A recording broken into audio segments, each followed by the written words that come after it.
মিরপুরের মাটিতে চমকে ঠাসা একাদশ নিয়ে মাঠে নামতে চলেছে বাংলাদেশ। সিরিজ জয় নিশ্চিত করতে দলে আসতে যাচ্ছে পরিবর্তন, সুযোগ মিলবে তরুণ এক তারকার।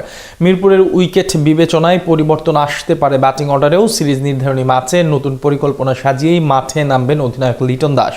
কিউদের বিপক্ষে সিরিজের শেষ ম্যাচে তবে কেমন একাদশ আর পরিকল্পনা নিয়ে মাঠে নামবে লাল সবুজ বাহিনী, তার বিস্তারিত থাকছে প্রতিবেদনে।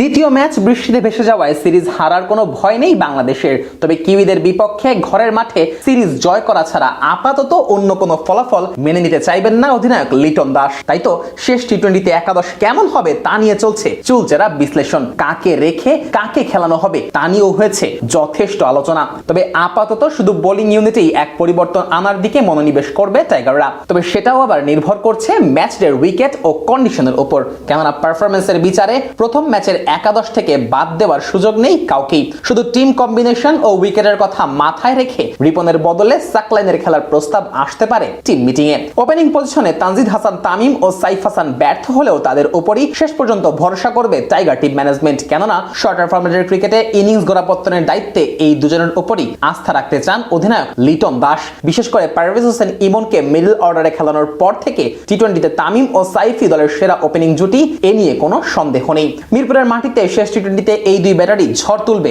এমনটাই প্রত্যাশা গোটা টিমের। 3 নম্বরে খেলবেন অধিনায়ক লিটন কুমার দাস নিজেই। সাগরিকার পারে প্রথম টি-20তে শুরুটা ভালো পেলেও উইকেটের আনইভেন বাউন্সের কাছে পরাস্ত হন লিটন। তবে মিরপুরের স্পোর্টিং উইকেটে লিটন তার স্বভাবজাত ব্যাটিংটা করতে পারবেন। 4 ও 5 নম্বর পজিশনে তাওহিদ হৃদয় ও পারভেজ হোসেন ইমনকেই খেলাবে বাংলাদেশ।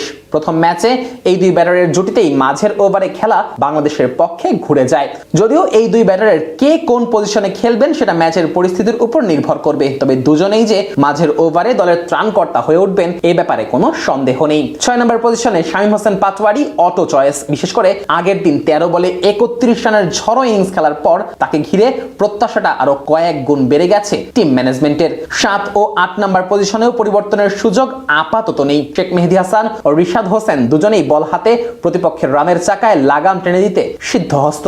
প্রথম ম্যাচেও মাঝের ওভারে এসে এই দুই বোলারের কিপটে বোলিং এ মোমেন্টাম ভেঙে যায় নিউজিল্যান্ডের। ম্যাচে অন্তত 20 রান কম করে কিউইরা, যার ফলে রান তাড়া করার কাজটাও কিছুটা সহজ হয়ে যায় টাইগারদের জন্য।